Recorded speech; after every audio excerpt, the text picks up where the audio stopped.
I think we may have talked about this a bit last time.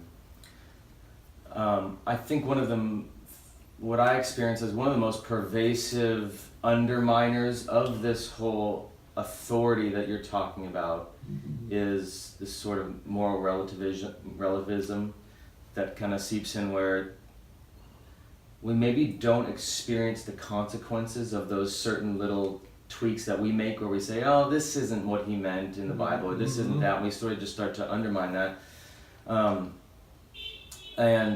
Sometimes it takes a while for the consequence to catch up to us, and we think we can actually live, and we're doing good, we're making this work, and look at, we've beat the system, and we're kind of doing this, whether it's, someone in a position in a church of authority who's not supposed to be there, and they go, well, the wife is actually the more gifted speaker, or she's more charismatic or something, so we'll put her there, and that should work, and we can, this is an exception to the rule.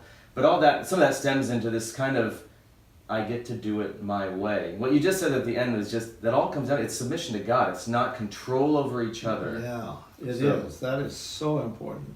And then I think about, it works this way, and a woman is more articulate or more interested or more enthusiastic about spiritual things or whatever, which I think in some ways is kind of generally true.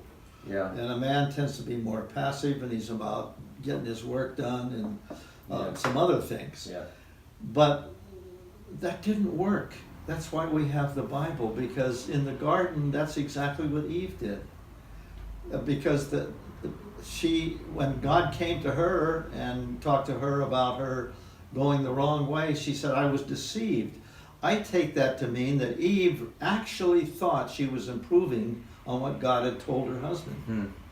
And if, I'm all for this thing. I like this thing. I love all these trees. I love my husband. But I've just learned something that maybe even improves it. And women have that in them. They always want the best. They want, is there some way we can make it better? And that's a good thing. That's a positive thing. But the problem is she took that on herself, and she moved herself into the place of authority. And good old Adam, he's just like the rest of us men. He was passive about it. He let her do that. And it really came down, I think, that he wanted to please his wife more than he wanted to please God.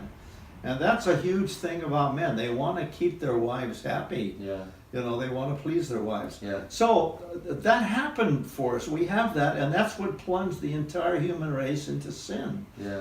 So, which is why Paul says in his letter to Timothy, chapter 2, he says, that's why I forbid a woman to teach or have authority over a man in the church, because the man was created first, which means the woman is his helper, not in the place of authority. And secondly, Eve was deceived. So don't put women in that place of authority. Their desire to make things better will dim their understanding of the threat of evil. And so anyhow, I think that's a very important thing to keep in mind. Yeah.